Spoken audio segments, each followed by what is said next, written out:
think I go on with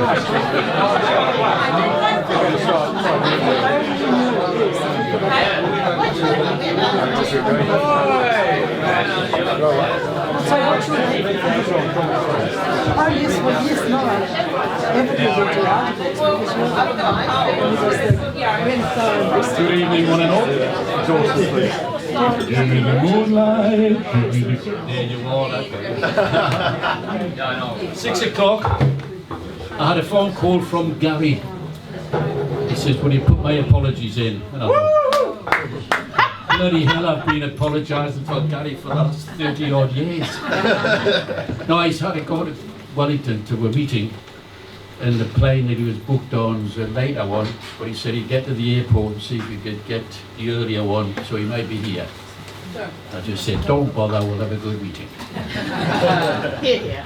Anyways, we've had a good weekend there with all the elections, and Some of us, some of us.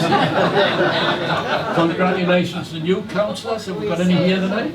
We've got a new community board person, Callum. Where? Yeah, well, Callum. good on you. Yeah.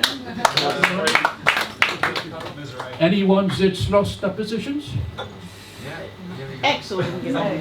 I mean, good for them as well. I want to thank them for standing in the first place. But they're always welcome here. Let's face it, this is where the power is, isn't it? You know. Anyways, tonight we've got a speaker here, Tim Grafton from the Insurance Council. I asked him to come here because I'm all confused about insurance. But we're just talking about there before there. I'm bothered about what happens next. You know, the insurance is changing. If we have another earthquake, where we're going to be. And he just said, well, just tell me what you want to talk about. So we'll leave it to him. But we'll be wanting some good questions afterwards. So let's welcome Tim Grafton.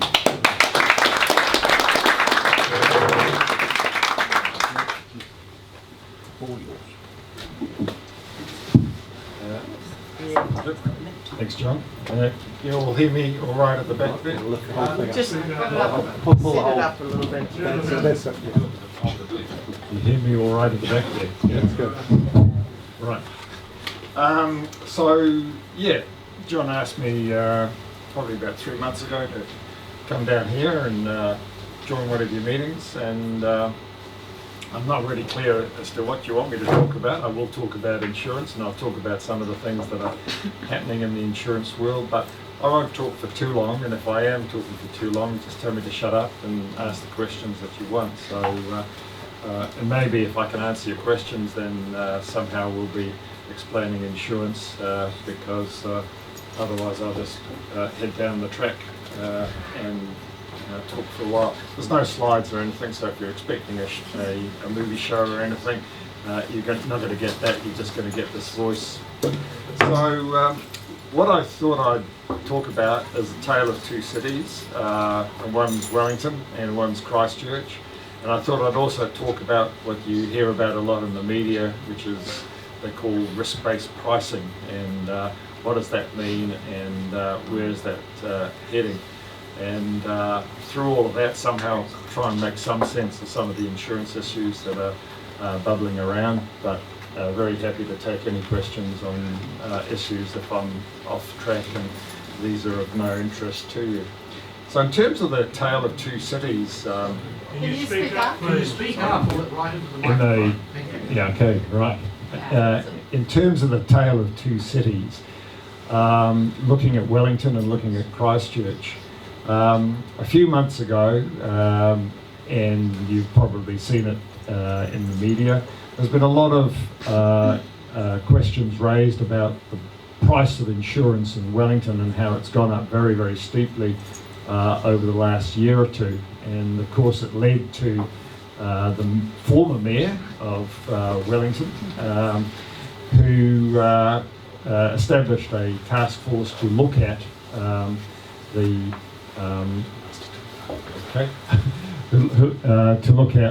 insurance pricing in the city. And it was around about the same time that I got asked to come down by the mayor here, Leanne, and to talk to the council about this risk-based pricing and what was happening, because there were concerns that what might be happening in Wellington might find its way back down here in Christchurch as well. So in preparing for, we had a forum up in Wellington, so there was about 100 people were asked to come along to that forum before the Mayor set up his task force in Wellington, and shortly after that I came down here and spoke to the council here. And the story that I was really saying was that why the premiums had started to increase quite sharply in Wellington, and particularly for commercial property in Wellington, and particularly hitting apartment dwellers in commercial property in Wellington hard, was not that the risks had changed. We've always kind of known about the risks of earthquake in Wellington, but because our understanding, the insurer's understanding of risk, had changed, and had changed as a result of what people had learnt about the Canterbury experience and what had happened around the Kaikoura earthquake experience. Because the Kaikoura earthquake resulted in commercial property buildings in Wellington being total losses, buildings that had been constructed in the last 10 to 20 years, buildings that were in excess of what was, or what is, the new building standard. And remember, Wellington had always had a higher, what they call a higher Z factor, but a higher factor in terms of resilience construction. So when insurers started to experience losses, and for some insurers significant losses, given as a proportion of their presence here in New Zealand, down to this Kaikoura earthquake, which had an epicenter 200 kilometres from Wellington, and it was destroying these 100% NBS buildings. They began to get very concerned about whether they really did understand the risks in Wellington and what they were underwriting and supporting and the price that they were charging. So round about the same time, another source of information for insurers is the risk modelers, and there are specialists who set about providing services to insurers and reinsurers around the world. What they do is calculate the probable maximum loss that might occur from catastrophic events. And they had remodeled on the back of the Canterbury earthquake experiences what the expected losses would be around New Zealand. And one of the companies called RMS, Risk Modelling Solutions, revised its earthquake model for New Zealand. And just recently, about a few months ago, another company called AIR The Risk did exactly the same. And so on the back of the experiences of Canterbury, on the back of the experiences of the Kaikoura earthquakes, on the back of more detailed remodelling of New Zealand seismic risk, insurers started to respond to what had happened after Kaikoura. And for some insurers, they decided that they did not want to have that level of exposure to commercial property in Wellington, and some of them reduced the amount of cover that they had in Wellington, and premiums certainly went up in Wellington. And yet, that wasn't happening here in Christchurch. And if there was one silver lining, if you can talk about a silver lining from such a disaster here, it is that the buildings that went up back in 2015 and 16, the commercial properties that went up were built of a much higher level of resilience than the building stock in Wellington. And so in terms of the building stock here, those buildings that went up either with extremely deep foundations or where soil was vulnerable to liquefaction. Taking measures to strengthen that soil by putting in aggregate, pounding the earth, and putting in better and more resilient structures has resulted in earthquake premiums here being less, and significantly less, than they are in Wellington for properties, and a lot of which have been built on reclaimed land that really years ago was water. It was the harbour. And, you know, if you walk down Lambton Quay, it's called Lambton Quay for a reason. It was a quay. You know, the ships were there.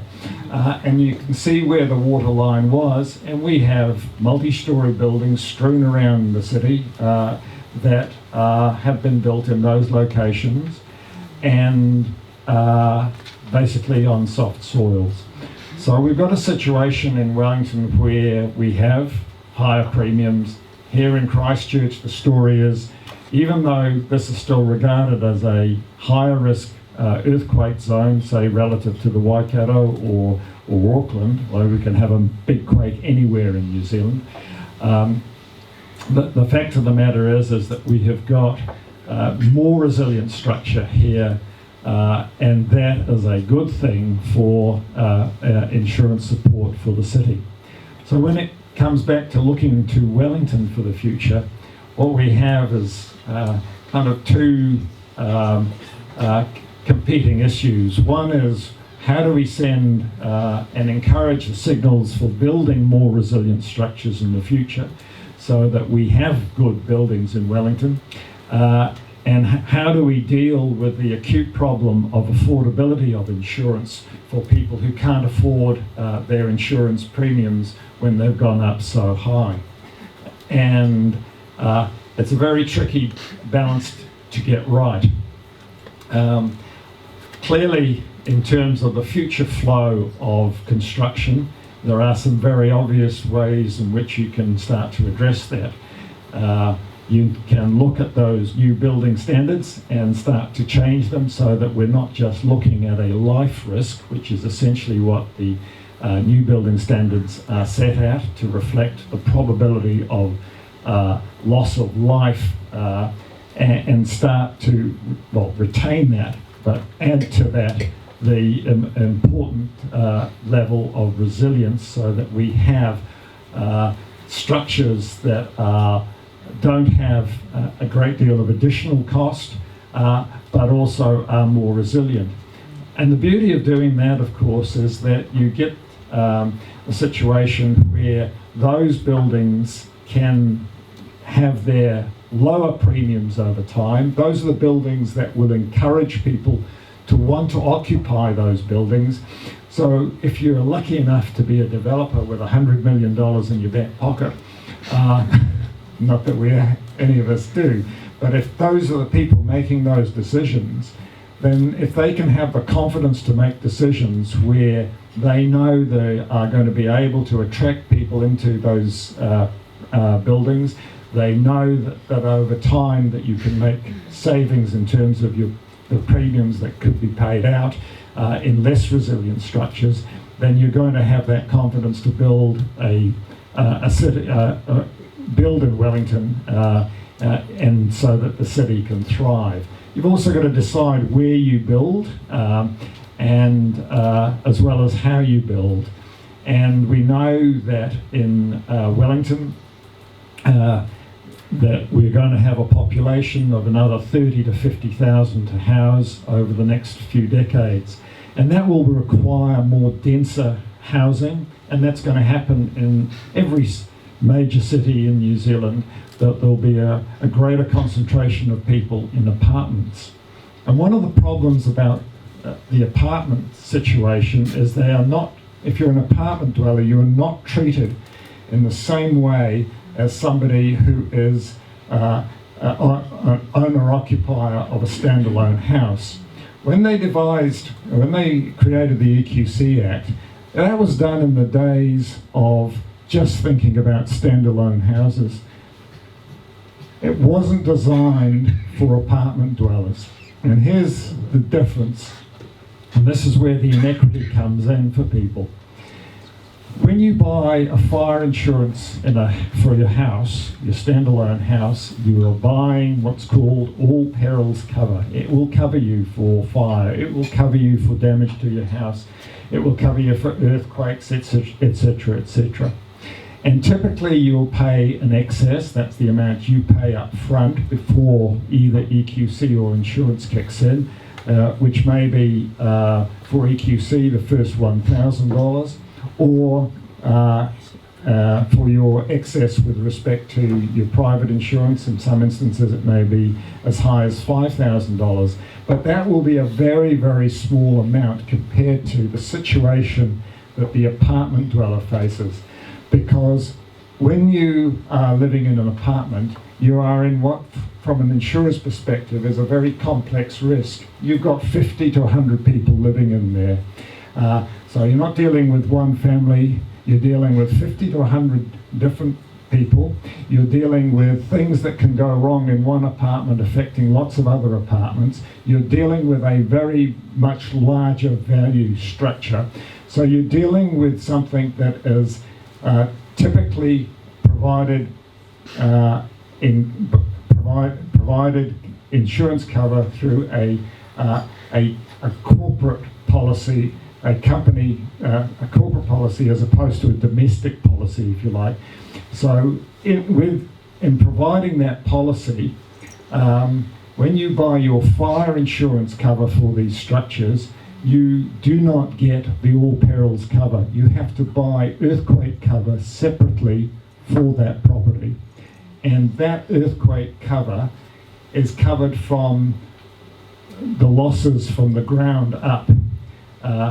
Excuse the pun. And when I say the ground up, it means that you are purchasing insurance for every loss from the bottom up all the way up. But when you purchase a house, a standalone house, you have the Earthquake Commission's $150,000 that effectively acts as a layer that is not purchased on the private market. It's at the $150,000 as an above. You have the private market coming in, providing its risk-based signals. At 150,000 up to 150,000, that price is paid by everybody in New Zealand, regardless of their risk and regardless of their location. So there's a, if you like, a mutualisation of that first 150,000, and so the private insurance costs for earthquake in that all perils house is going to be cheaper relative to that complex risk where you're buying it all the way up as a separate cover to your fire insurance. So that's why it's more expensive. Complex risk doesn't have that first kind of deductible when that earthquake cover is paid. And also the other difference is that often you have with the commercial property, I call it corporate, but it's actually commercial property insurance cover, you have a typical commercial property deductible of something in the order of about 5%. It could be even be higher for a much higher risk building. And that 5%, if you have a $50 million building, that's $2.5 million. So if you had 50 people living in a $50 million building with a $2.5 million deductible, each one of them would equivalently be facing a $50,000 excess, not the $1,000 excess or the $5,000 excess that you would face if you were in a standalone house. So we have an EQC Act that treats people differently because it never contemplated apartment dwelling when it was designed, and that needs to be corrected in the future. Now, one of the easy steps to make, but I think an incorrect step, is to say, well, we'll just simply lift the EQC cap to, and it's been argued in Wellington, to $400,000. Now, the problem with that well, there's several problems with that from my point of view, but one of the key problems with that is that if you are living in a property which is made of brick, it's a crap building, and you get $400,000 worth of cover, then you might be very happy and it might be very affordable, but you should not be living in that kind of building. The best thing for that building is to be ripped down and rebuilt, and so you're living in a safe building. So what we don't want to see is preserving crap buildings and at the same time providing a signal for the future that actually you can continue to build crap buildings and you don't have to be resilient. As I said, if there is any silver lining out of the Canterbury experience, is that you had a CBD which had 1,300 commercial buildings demolished and are all being rebuilt and being rebuilt in a resilient state and an insurable state, and that's a good thing. But when you have a situation in Wellington where the earthquake hasn't come, it will come, and when it does come, you actually want to have as many resilient buildings as possible in place, and the last thing to do is to set up a response that would encourage people to do the wrong thing simply because they felt that they now had affordable insurance and everything would be taken care of. So that then sort of brings me to the other aspect why I don't agree with the $400,000 cap, and also brings me to this whole question of what we call risk-based pricing. So when you read about risk-based pricing in the media, it's like something that's new, and I can assure you, since the day one of insurance, we have always priced on the basis of risk. That's the whole way insurance works. You price on the basis of risk.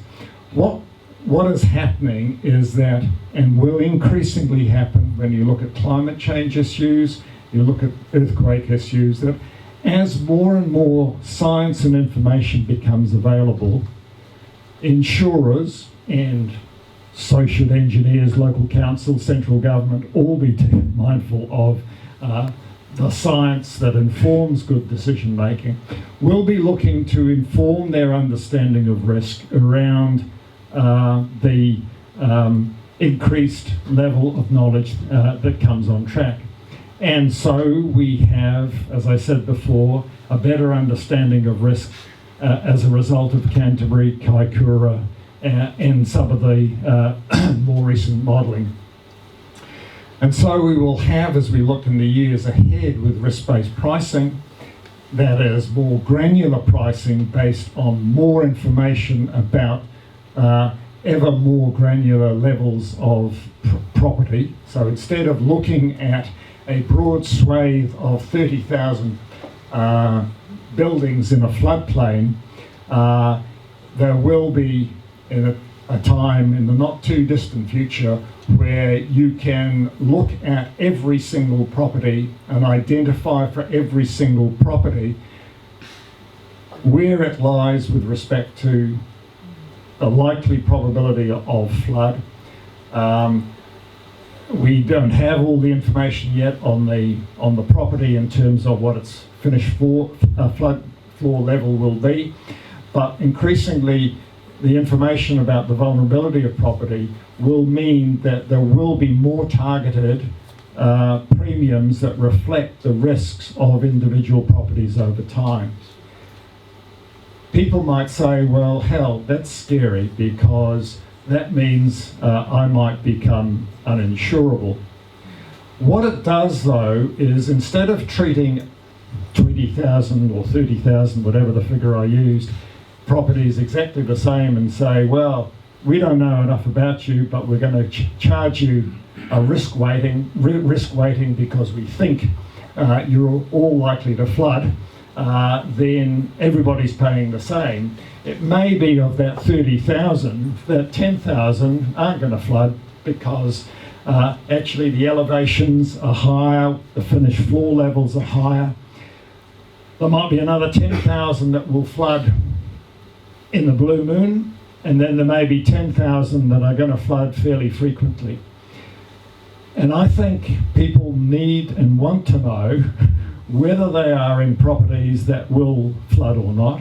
I think people wanting to buy properties need to know whether or not they're buying a property that's going to flood frequently or not. Those are hard realities, but that is a function that insurance performs because it provides the risk signal, a canary in the mine that this is a problem. How you deal with that problem fairly and equitably for people who have bought properties and lived right close to the sea for decades, even before anybody started talking about climate change, are in a predicament. And that is where you need policy solutions which are not solutions that say, well, oh gosh, let's pretend the canary doesn't exist. Let's ensure that mandatorily we will control the prices, and as long as insurers aren't ripping people off, as long as insurers are technically pricing to reflect that risk and fairly covering costs, as long as that's happening, then you don't want to extinguish that message, because if you start to extinguish it, there will be a whole bunch of people that one day will face social and economic problems because they're living in areas that will flood and flood and flood. And so risk-based pricing, as you call it, has always been there. It will become more granular. Some people suggest that it actually means that it's the end of mutualisation of insurance, and it's not correct at all. So we need to distinguish between, on the one hand, what we call community-based pricing, which is the EQC levy, that regardless of where you are in New Zealand, regardless of the risk, regardless of the value of your property, you pay exactly the same as anybody else, versus the insurer providing the risk-based signal on top of that 150,000 layer. But the insurer is also providing a mutualisation of that risk. When you buy all perils cover in New Zealand, you're buying your fire insurance cover.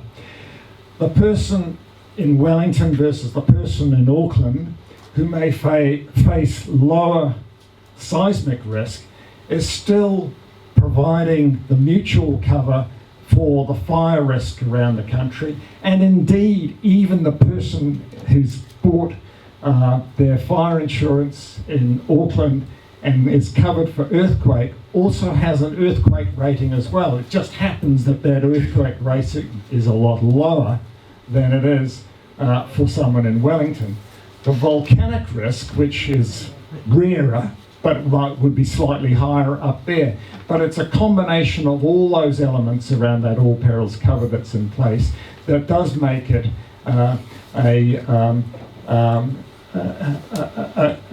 retention of the traditions of mutual cover in insurance. I'm going to stop there because I've talked for long enough, and happy to take any questions or address anything else.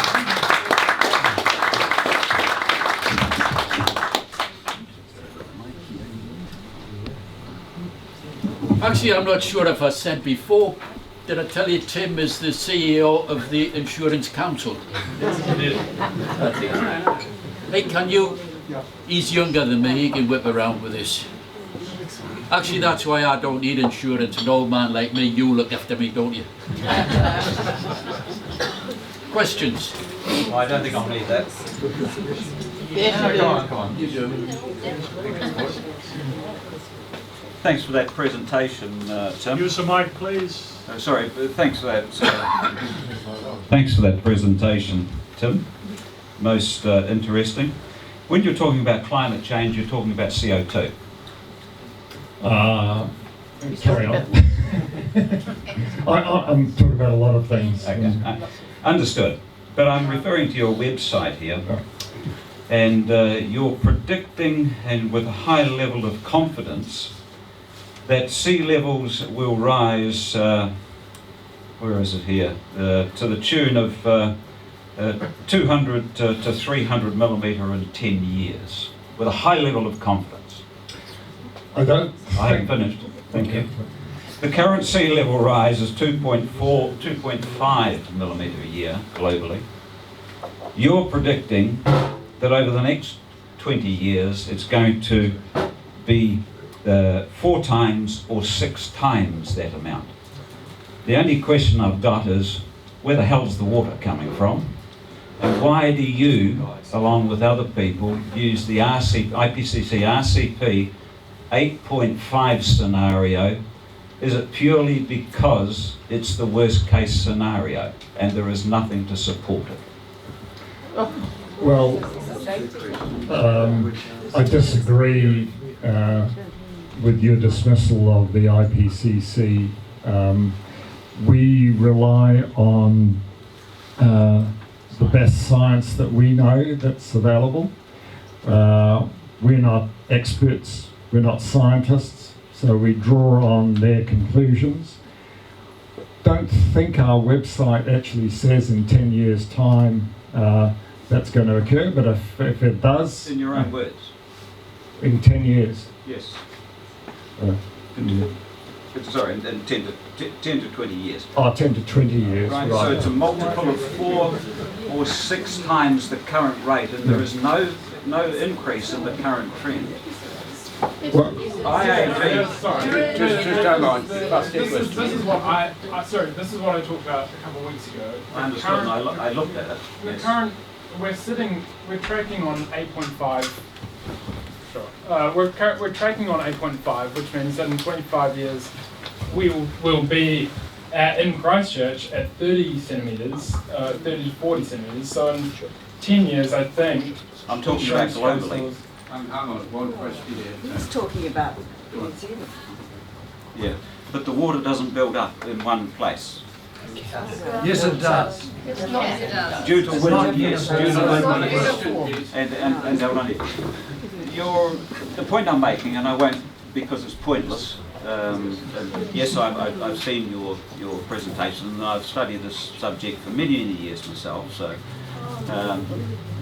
the point is that there is an extreme amount of extremism and alarmism. There is nothing really there to support what it is you're stating and quoting on your We don't agree with you, sorry. That's Don't okay. agree. That doesn't surprise me. all I can say is that we are on track globally, not for a 2-degree world by 2050, but closer to a 3-degree world. And a 3-degree world may be insurable, a 4-degree world will be totally uninsurable. And unless we start to seriously address reducing CO2 emissions and regardless of what we do here in New Zealand, actually the big problem is the impact of that, and we can't stop that, and we've got to start thinking about how we make ourselves more resilient. You're welcome to live as close to the sea as you wish, that's your choice. I wouldn't advise it. Thank you.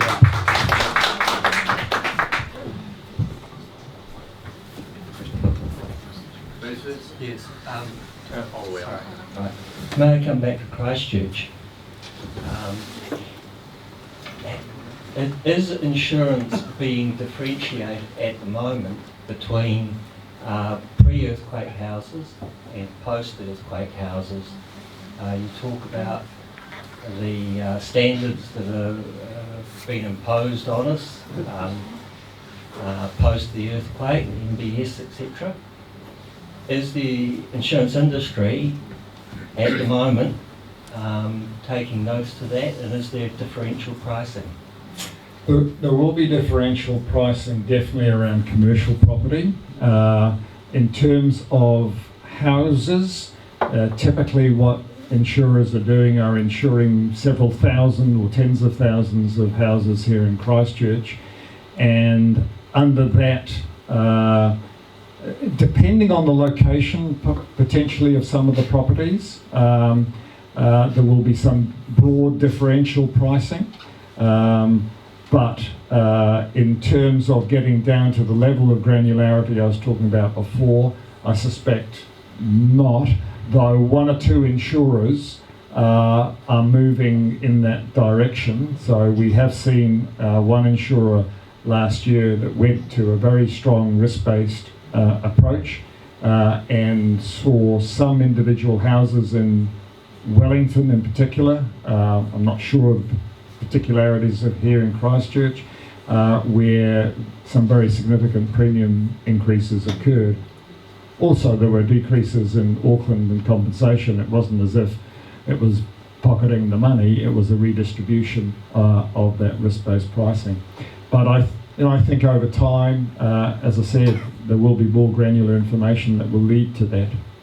Yes, well, you know, I mean, insurance companies can get from the City Council the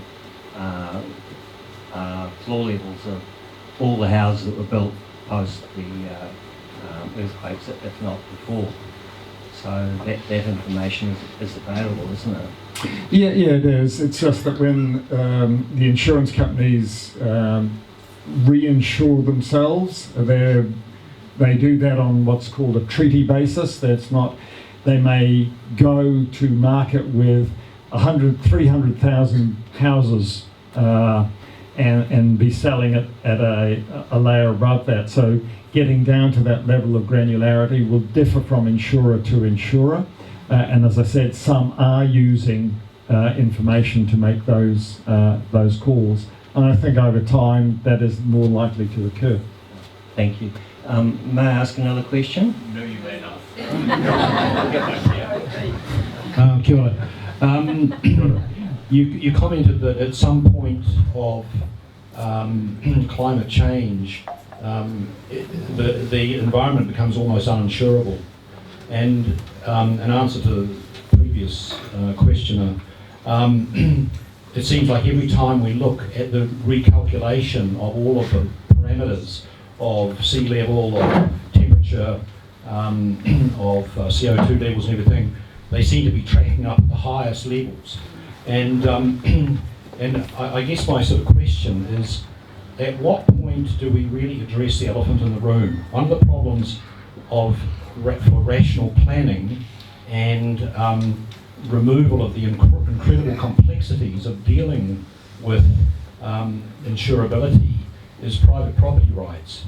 And at some point, I think we have to bring into the conversation the concept of nationalising land, so that removes not removing security of tenure, but removing one of the factors in the huge complexity and the inevitable inequities that will result from the both climate change, but also the seismic uncertainties of the future, and particularly in New Zealand. So I have raised this point in conversation last time actually, and everyone said, oh no, I can't do that. And I understand that most people would never even dream of going down that track. But I believe at some point we will have to address that possibility. I'm just interested in your comment on it. I haven't really thought about nationalising land, but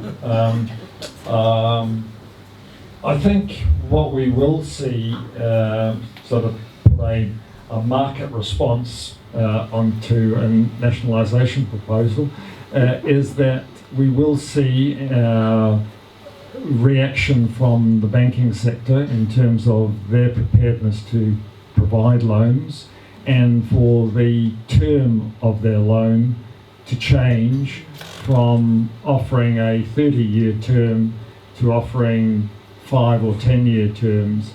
And as soon as you do that, the equation changes dramatically, because you've suddenly changed the demand equation, because if you are taking out a loan on a property, first of all, if they'll only loan you for 5 years or 10 years, that should be telling you, do you really want to be buying this property, because can you resell it? But secondly, even if you were foolish enough to want to accept the loan and go in there, you'd have to be not only foolish, but you wouldn't have been penny wise during your life, because what in fact you would be doing is paying a very, very high premium interest rate, paying off a very high premium over a very short period of time. So there's very few people who would be able to afford that. So, I mean, to cut a long story short, where this has happened is that people will find that they will see the value of properties drop, and as the value of the properties drop, you'll see people in dire straits because they will have mortgages to the bank, and the equity in the bank, the equity of their house, will now be way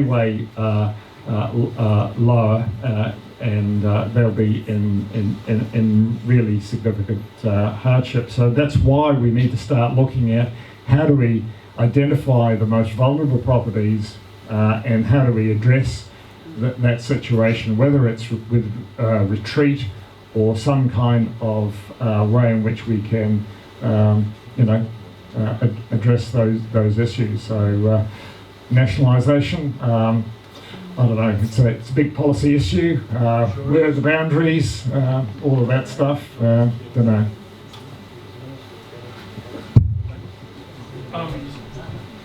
So I think insurance is obviously like one of our best levers for improving adaptation or improving resilience.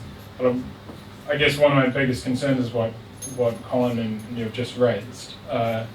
And I guess there's a likelihood that risk companies which have been endorsing people to invest in places that are unsafe for the past 20, 30 years walk away scot-free tomorrow by saying, oh, it's not uninsurable now because we've changed the math, which I understand my research is in CAT modeling.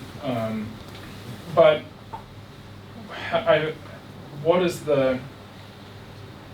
I feel like there's a risk that we're going to end up with vulnerable people living in vulnerable places because people that can afford to leave will. What, as the head of the Insurance Council, do you think that we do about that equity issue? Well, there will always be vulnerable people living in vulnerable places. Well, there's a kind of 2 or 3 aspects to what you've said. One is there a moral obligation for an insurer that has been insuring a property for 30 years that it hangs in there to the bitter end until that house disappears? And I think there is, so to some extent, I can give you an example in Matatar at the moment. A decision's been made by the council that because of life risk, people are going to have to move. Those properties are still insured, and they're still insured because the insurers have stood by their customers in those areas, even though the property itself is, you're going to have to leave, and it's you'll lose a lot of value in it. So I think insurance will be there, but I mean, I'm standing here today saying in X years' time, don't expect the insurance to be there.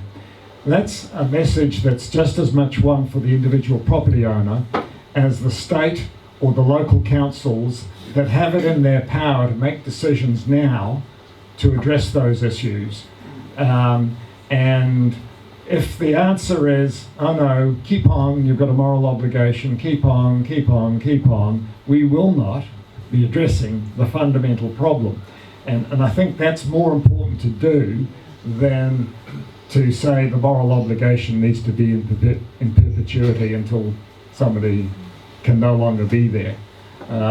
So I think insurance will be there, but it's an incremental change over time. It's and in my view, it won't be too many years before we'll be able to look at, and NIWA is developing high computational ability to provide more granular, more probabilistic scenarios around what climate change effects will have in quite small areas of New Zealand, and then that will start to impact on insurance pricing. But the banks will be there way sooner in sending their longer term signal, because they won't be giving you 30-year mortgages in 2025 if the outcome for 2050 is already looking reasonably dire. Thank you for your good words, very interesting this evening. Like politicians, police, lawyers and pale, stale males like me, the insurance industry often has a rather negative perception among the public, of which no doubt you're aware, and often it's probably unfair, like those other groups I mentioned. But except the pale stale males, we deserve it. But tongue in cheek, mate, tongue in cheek. I had my tongue in my cheek. Yeah. Get a sense of humour. So the question is, obviously you as CEO are aware of this and sensitive to it and want you and your colleagues in your industry to do something about it. I'll just give an example of often a small print that's rolled out. I mean, sometimes it doesn't seem fair. A few months ago there was a fire in a domestic home, and it was discovered that the boy who discovered the fire was 13 and had been at home for some time after school, and something had gone wrong. I think it was an electrical fault, and he called the fire brigade. He survived, and the house was not able to be saved. But the insurance company in that instance referred to the small print which said that somebody must be legally there. I mean, because he was 13, not 14, he wasn't legally there. So they did not pay out to that family. Now, those kinds of examples seem to be unfair, and I'm sure many people in the room would have examples of their own or friends or family that have these kinds of things. How do you view that, and what is your industry doing to enhance the goodwill kind of reputation of your sector? So that's a big question, and obviously when you provide an example like that, there's no one going to stand up here and argue the fairness of that. I don't know the ins and outs of all that, but whatever the cause of that fire was, my view is that if you have had an accident that burns your house down, your insurance should be covering you for that. And the fact that a 13 or a 14-year-old was present or not present is immaterial to the causality of that fire, and that and so instinct says that would be challengeable. So, but I don't know enough about that in particular. In terms of the reputation of the sector, I think it's there are a number of reasons why it's challenged. I think there's clearly a gap between people's expectations of what insurance will deliver and what the actual detail in the policy says it will deliver. I think we've made industry language full of jargon, full of complexity, and haven't made it easy for people to understand. And I think we've got a long way to go to try and improve that. And there are good signs that is happening. We are asking, we're requiring of our members that they provide their policies in plain English. We are encouraging them to get a right mark, which is a mark for, if you like, intelligibility of your policies. I think also there's more needs to be done at the school levels in terms of understanding of not just insurance, but just thinking about risk and financial capability. I think a lot of us, have come through the school system, and people just go out into the workforce and they're never really entertained around what are some of the issues that you need, some of the risks that you'll face in life, and how you need to manage those. So I think there's an educational element that's broader than just insurance. And I think also, and perhaps I'm being optimistic, I like to think that technology will enable insurance, just like it's enabling a lot of other sectors, to be able to provide the services that people expect in a very convenient and understandable and easy way. And I'd like to see insurance move down that track as well. But absolutely agree, a long, long way to go. And I think in particular in New Zealand, if we look back to the Canterbury earthquakes, I mean, I know today that in the last quarter we have received 103 overcap claims.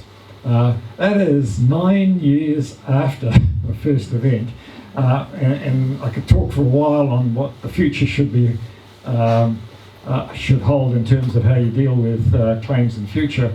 But you can't have a situation like that without feeling that insurance has failed in its response to people. And, albeit there are some wonderful stories to say, but I'm not trying to sort of gild the lily here. I mean, just about every house that's every house that's rebuilt is far better quality, fully insulated, double glazed, than it ever was before. So insurance has actually delivered a hell of a lot. It's delivered $36 billion to the city, and so it should, because that's why it's there. But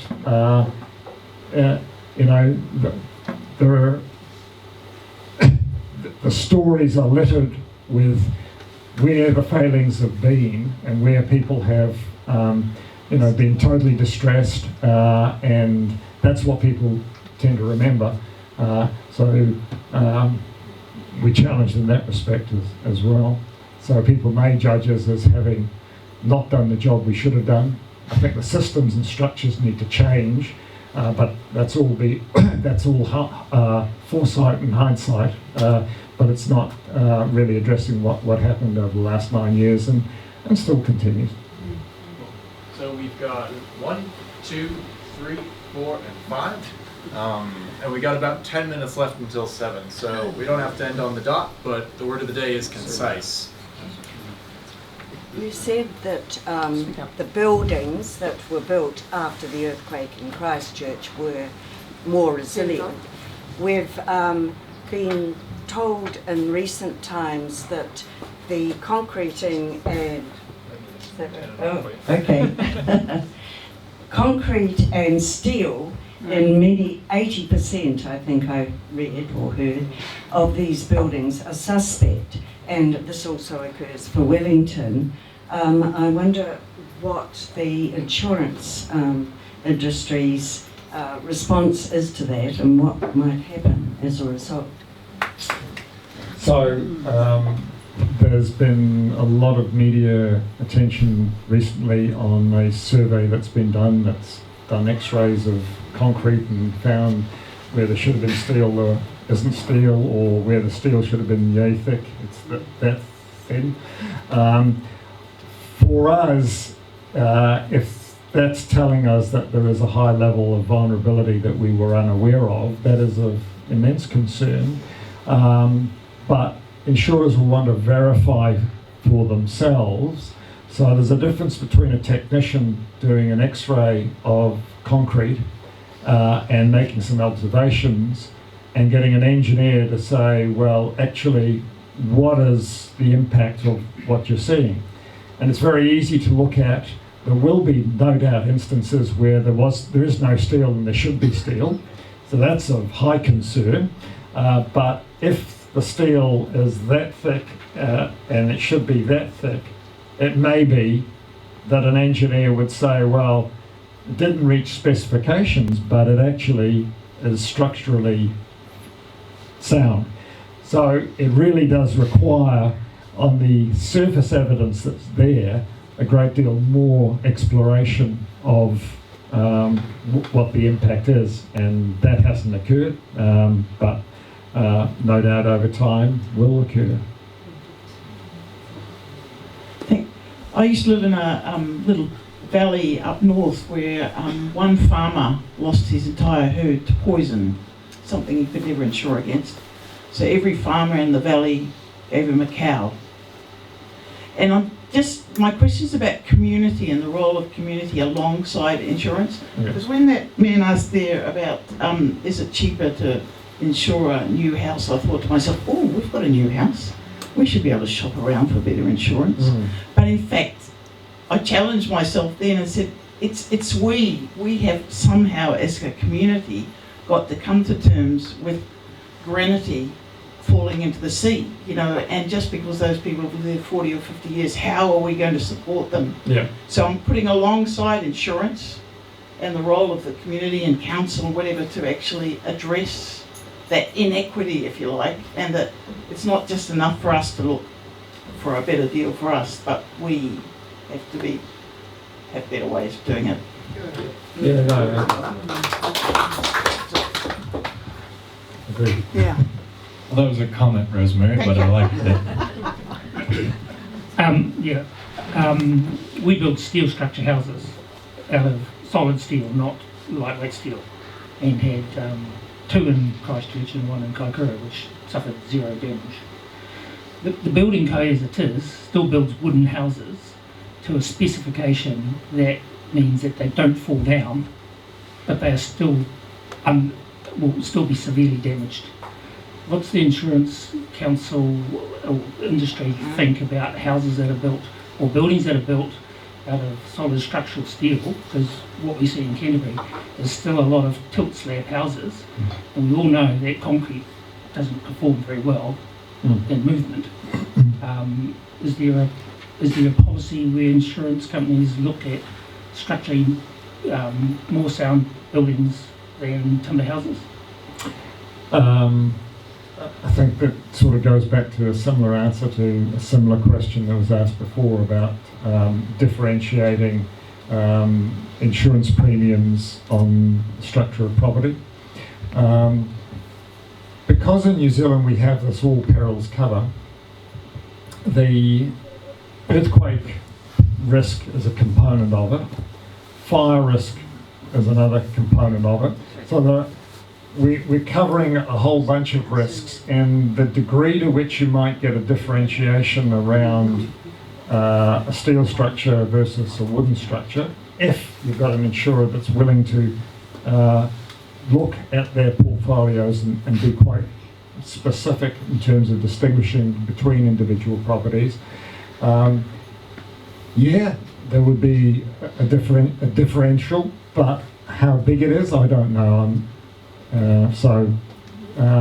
But I think over time, the more resilient properties are the ones that will be more insurable as we get into situations where, whether it is through sea level rise or whatever, that will get that insurance support for longer and on better terms.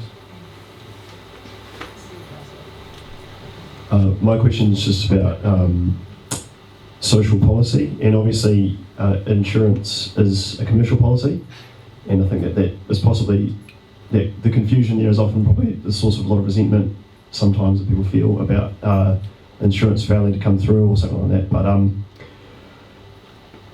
with EQC being essentially a social policy, it's not there for the government to make money, it's there to essentially protect citizens of New Zealand. When that in the earthquakes in Christchurch was combined with the commercial policies that were out there that people were buying on the market, ended up in a lot of cases as an enormous mess, especially for people in units that were attached and shared drivers and all sorts of things like that. In your view, or maybe the view of the Insurance Council, is there a way of complementing the commercial insurance market that could be taken by the state that's smarter or more complementary than another layer of insurance?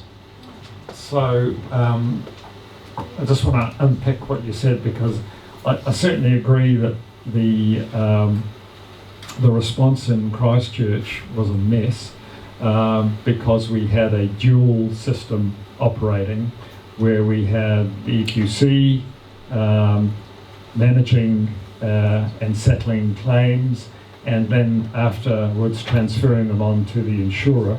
So we had managed to devise a system where the most damaged properties were the last to be handed over to the insurer, because it was only when it reached that 100,000 cap then that it went to the insurer.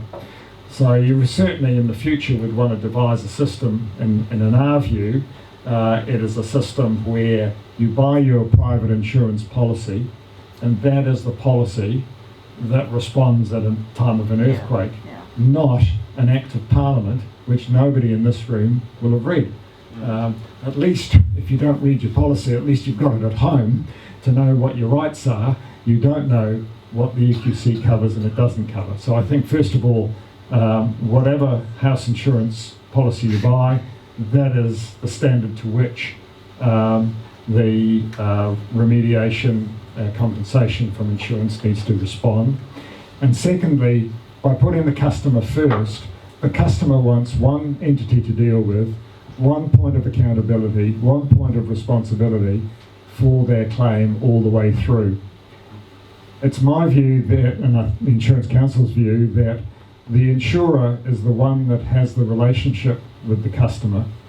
EQC, most of you here have dealt with EQC, but most other people in New Zealand have never ever dealt with EQC, and so there is no customer relationship there.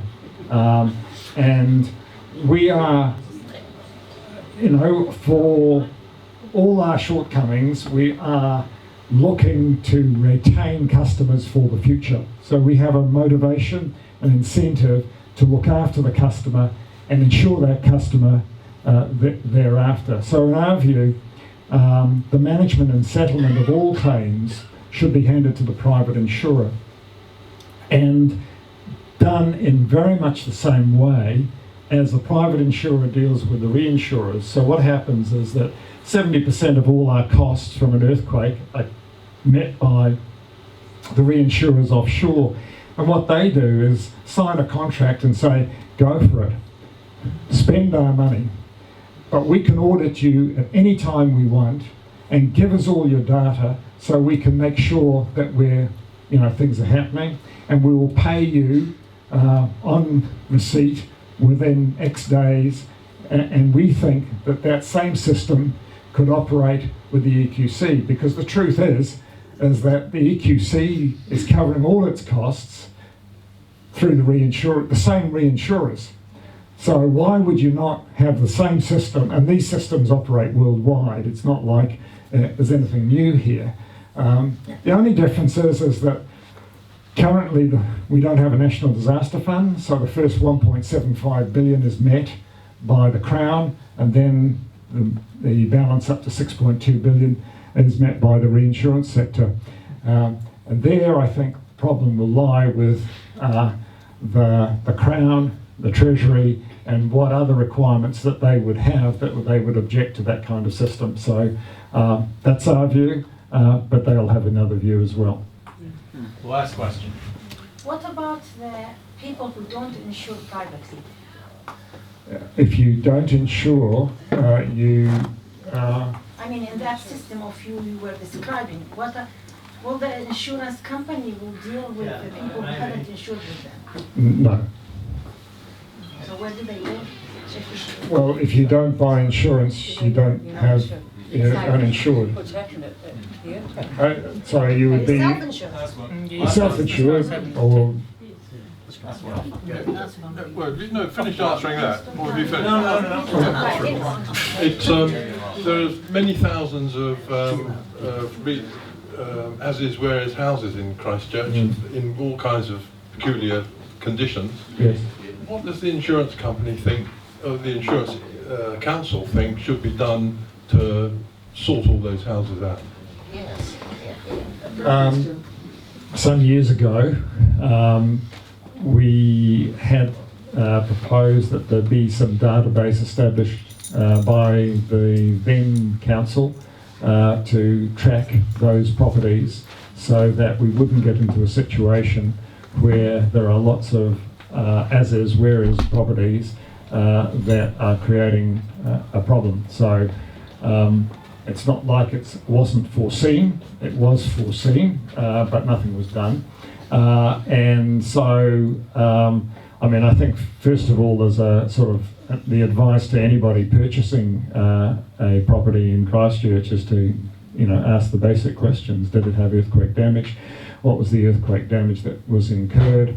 Where have you got, the information on the scope of damage? Was it fixed up? Where's the compliance certificates and all of that sort of stuff to try your best to reassure yourself of that. In terms of the insurer's position, if a property has not been fixed up, then they won't insure it, full stop. So when you purchase an as-is, where-is property and then seek insurance for it, insurance will ask all those questions I've just asked, and if you can't satisfy the insurer, then the insurer won't be insuring it. What needs to be done is fix them up. Who pays for that? Well, people bought as-is, where-is properties because they saw a bargain. Now, sometimes free lunches or cheap lunches, come with a consequence, and I guess those consequences are coming through. But you've got to fix up the properties. That's the only way it'll get them insured. Yeah, thank you.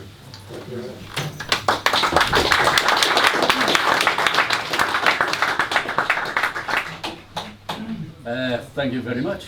Yeah, actually, that jumped in the future, as few subjects came in there, I think that we could. It's just switched on.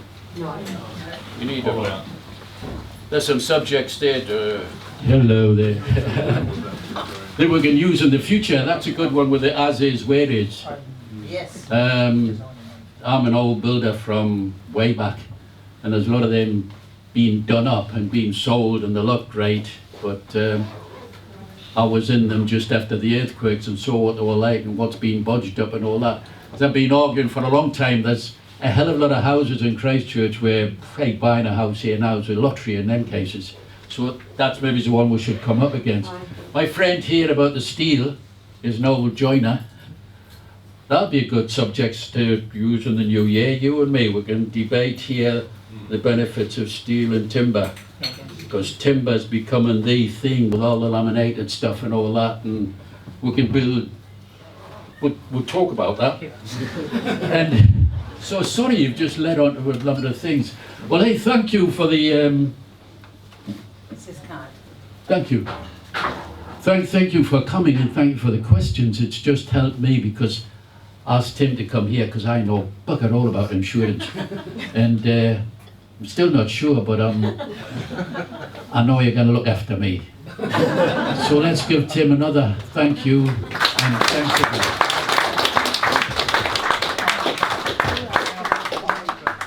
John, could I just advertise that in a couple of weeks' time, the third session of the series at the WEA will start on the creative transitions to sustainable futures.